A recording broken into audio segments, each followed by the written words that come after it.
ভারত প্রশান্ত মহাসাগরীয় অঞ্চলে ভূ রাজনীতিতে প্রভাব বিস্তারে যুক্তরাষ্ট্র এবং চীনের যে প্রতিযোগিতা, সেই জায়গা থেকে যুক্তরাষ্ট্রের দীর্ঘদিনের এবং উচ্চাভিলাষী একটি স্ট্র্যাটেজি, যে কিভাবে এই অঞ্চলে চীনের আধিপত্য দূর করে নিজেদের আধিপত্য কায়েম করা যায়, এবং তারই অংশ হিসেবে বঙ্গোপসাগরে মার্কিন ঘাঁটি করার পরিকল্পনার কথা আমরা জানি দীর্ঘদিন ধরে।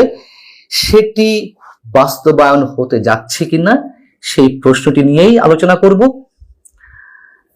আমাদের একজন মাননীয় প্রেস সচিব আছেন, প্রধান উপদেষ্টা জনাব শফিকুল আলম সাহেব। তিনি চট্টগ্রামে শুক্রবার একটি সংবাদ সম্মেলনে কথা জানিয়েছেন যে চট্টগ্রাম অঞ্চলের সব বন্দরের জন্য বিদেশি বিনিয়োগকারী ও অপারেটর নিয়োগের পরিকল্পনা করেছে সরকার। চলতি বছরের সেপ্টেম্বরের মধ্যেই এই উদ্যোগ বাস্তবায়নের লক্ষ্যে অন্তর্বর্তী সরকার কাজ করছে। যদিও তাদের এই বিষয়টি আমরা গত কয়েকদিন ধরে শুনছি, প্রধান উপদেষ্টা খুব গুরুত্বের সঙ্গে অনেকের সঙ্গে বৈঠকে বসেছেন, সংশ্লিষ্ট অনেকের সঙ্গে। বঙ্গোপসাগরে এবার চূড়ান্তভাবে মার্কিন কোনো ঘাঁটি হতে যাচ্ছে কিনা সে বিষয়ে কিছু প্রশ্ন তুলব এবং আমরা উত্তর মেলানোর চেষ্টা করব। প্রথম কথা হচ্ছে যে চট্টগ্রামের সব বন্দর বিদেশিদের হাতে তুলে দেওয়া হচ্ছে। এটি অবশ্যই আপত্তিজনক অনেকের দৃষ্টিতে। তবে যারা এর পক্ষে বলছেন তাদের যুক্তি কি? তাদের যুক্তি হচ্ছে বাইরের অপারেটররা অনেক বেশি দক্ষ, তাদের ম্যানেজমেন্ট ভালো থাকলে এর সঙ্গে যারা জড়িত থাকেন তাদের দক্ষতাও বাড়ে, তারা আরো ডেভেলপড হয়, এবং বন্দর ব্যবস্থাপনায় যে দুর্নীতি সেটা অনেকটা দূর হয়ে যাবে।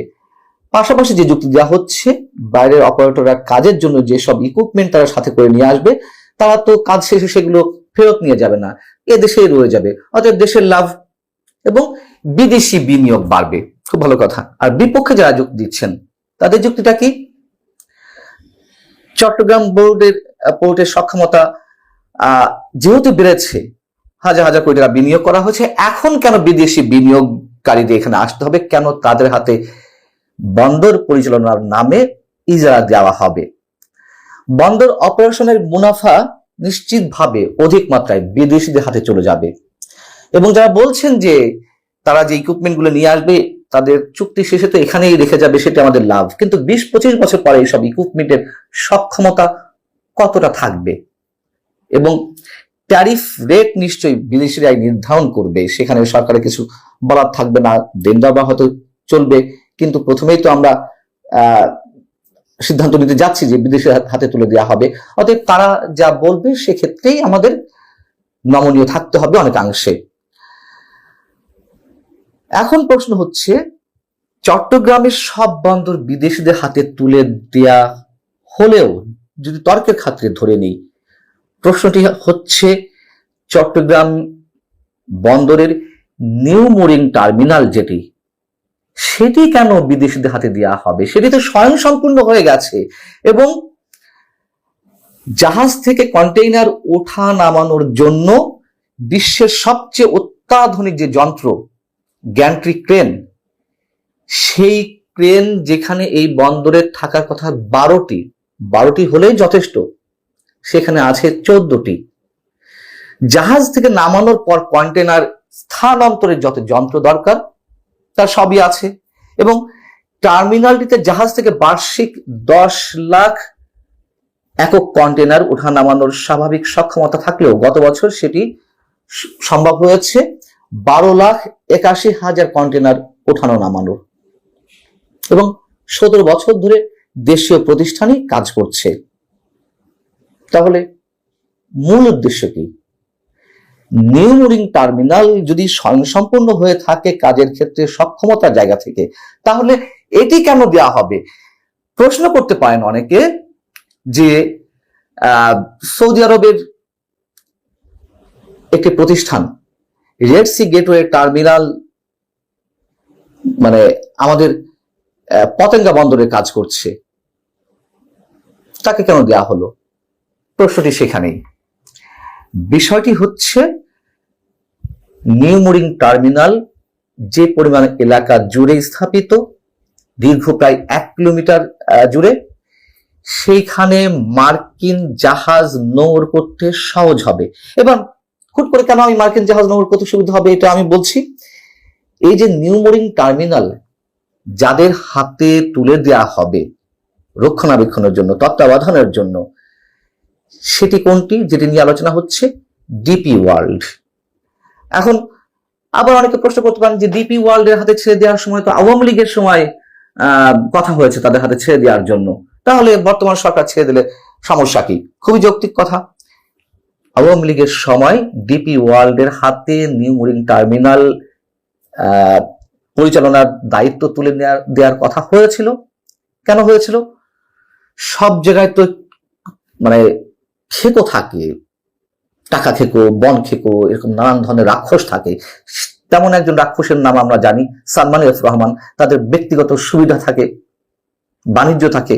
সেই সালমান এফ রহমান ব্যক্তিগত জায়গা থেকে ডিপি ওয়ার্ল্ডের হাতে নিউ মুরিং টার্মিনাল তুলে দেওয়ার একটি ষড়যন্ত্র করেছিল, কিন্তু শেষমেশ হয়নি তো সর্বশেষ। এখন আবার সেই ডিপি ওয়ার্ল্ডের হাতে নিউ মুরিং টার্মিনাল তুলে দেওয়ার কথা হচ্ছে, চিন্তা ভাবনা চলছে ভেতরে ভেতরে। এখন ডিপি ওয়ার্ল্ডের সাথে মার্কিন ঘাঁটির সম্পর্ক কি বঙ্গোপসাগরে? বিষয়টি হচ্ছে, ডিপি ওয়ার্ল্ড বিশ্বের ৫ম বৃহত্তম টার্মিনাল অপারেটর কোম্পানি প্রতিষ্ঠান সংযুক্ত আরব আমিরাতের।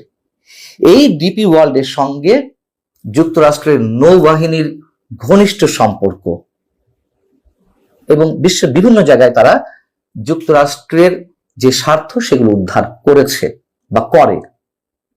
অতএব ডিপি ওয়ার্ল্ড যদি কাজ পায় রক্ষণাবেক্ষণের বা পরিচালনার, সেক্ষেত্রে মার্কিন নৌজাহাজ তারা যে কোনো ব্যবসা বাণিজ্যের অজুহাতে নিউ মুরিং টার্মিনালে নোঙর করতে পারবে। সেই জাহাজে কি আসবে কি আসবে না তা জানা অবশ্যই খুব সহজসাধ্য নয়। এবং এইভাবে আস্তে আস্তে, ওই যে কথা আছে না, সুই হয়ে ঢোকা আর ফাল হয়ে বেরোনো, তেমনই চক্রান্ত রয়েছে। যেমন বার্মা অ্যাক্ট বাস্তবায়ন করা যুক্তরাষ্ট্রের জন্য খুবই প্রয়োজন এই অঞ্চলে তার আধিপত্য কায়েমের জন্য, যেটি আমরা শুনছি যে কথিত মানবিক করিডোরের নামে রাখাইনে বাংলাদেশ করিডোর দিবে। জাতিসংঘের প্রস্তাবনা, জাতিসংঘের মুখ দিয়ে যেমন যুক্তরাষ্ট্রকে বের করিয়েছে, এবং এটা তো এখন ওপেন সিক্রেট যে যুক্তরাষ্ট্র কি করতে চাইছে, মিয়ানমারকে তাদের দখলে নিয়ে চীনকে পরাস্ত করে বা সামরিক জান্তাকে পরাস্ত করে চীনের আধিপত্য ঠেকানো, এগুলো তো এখন সব ক্লিয়ার। তো সেইভাবে ডিপি ওয়ার্ল্ডের মাধ্যমে তারা বঙ্গোপসাগরে ঘাঁটি গাড়তে যাচ্ছে, যদি সত্যি সত্যি ডিপি ওয়ার্ল্ডকে নিউ মুরিং টার্মিনালের রক্ষণাবেক্ষণের কাজ দেওয়া হয়। আবারও বলি, কোনো প্রয়োজন নেই নিউ মুরিং টার্মিনালের কাজ অন্য কোথাও দেওয়ার। অন্য সব বন্দরে বিদেশিদের তত্ত্বাবধানে কাজ চলুক বা না চলুক, সেটি নিয়ে আলোচনা হতেই পারে, বিতর্ক হতেই পারে, কিন্তু বঙ্গোপসাগরে ঘাঁটি করার জন্য এই টার্মিনালটা তাদের খুব প্রয়োজন, তাদের দীর্ঘদিনের টার্গেট। একটা এক্সাম্পল দিই, এই যে বন্দরে আধিপত্য বিস্তারের বিষয়ে এটুকু মনে করিয়ে দিই যে আওয়ামী লীগের সময়ে মংলা বন্দর তত্ত্বাবধানের দায়িত্ব নেওয়ার, মংলা বন্দর যখন ব্যবহার করতে দেওয়া হলো, ব্যবহারের অনুমতি দিল আওয়ামী লীগ, তখন তারা বললো যে শুধু ব্যবহার নয়, আমরা এটি পরিচালনা করতে চাই। মংলা বন্দরের স্বয়ংসম্পূর্ণ অনেকখানি, তারপরে তারা সেটি পরিচালনা করতে চায়। কেন করতে চাইছিল? ভারত এরই মধ্যে ইরানের চাবাহার বন্দর এবং মিয়ানমারের সিটোয়ে বন্দর পরিচালনার দায়িত্ব আছে, এবং বাংলাদেশকে তারা মংলা বন্দরের মাধ্যমে বাংলাদেশের সেই জায়গা থেকে তারা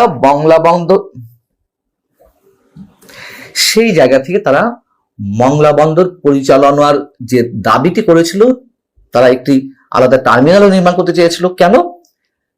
বিষয়টি হচ্ছে সেই চীন, ভারত তার কাছাকাছি বঙ্গোপসাগরীয় এলাকায় নজরদারিটা যেন আরো বাড়াতে পারে, এবং চীনও চাচ্ছিল মংলা বন্দরটি পরিচালনার দায়িত্ব নেয়ার, এবং সেই জায়গা থেকে এই বন্দরকে কেন্দ্র করে একটি প্রতিযোগিতা গড়ে উঠেছিল, যদিও সেখানেও আওয়ামী লীগ সে ধরনের কোনো চূড়ান্ত অনুমতি দেয়নি। এখন বারবার একটা কথা বলছিলাম, মূল উদ্দেশ্য হচ্ছে চীনের আধিপত্য রোধ করতে এই অঞ্চলে যুক্তরাষ্ট্র তার নজরদারি বাড়াতে, তার সৈন্য সামন্ত যেভাবে হোক ঢুকিয়ে একটা ঘাঁটি করার যে দীর্ঘদিনের পরিকল্পনা, ঠিক সেই বার্মা অ্যাক্টের মতোই বাস্তবায়ন করতে চায়। এবং অন্তর্বর্তী সরকার এই অনুমতি দেওয়ার এখতিয়ার রাখে কিনা, সবচেয়ে বড় প্রশ্ন এটি। এরকম একটি নীতিগত সিদ্ধান্ত গ্রহণের ক্ষেত্রে পাশাপাশি যুক্তরাষ্ট্রের সব পরিকল্পনা কি বাস্তবায়ন হতে যাচ্ছে, সেই প্রশ্নটি রেখেই শেষ করছি। আল্লাহ হাফিজ, ভালো থাকুন সবাই।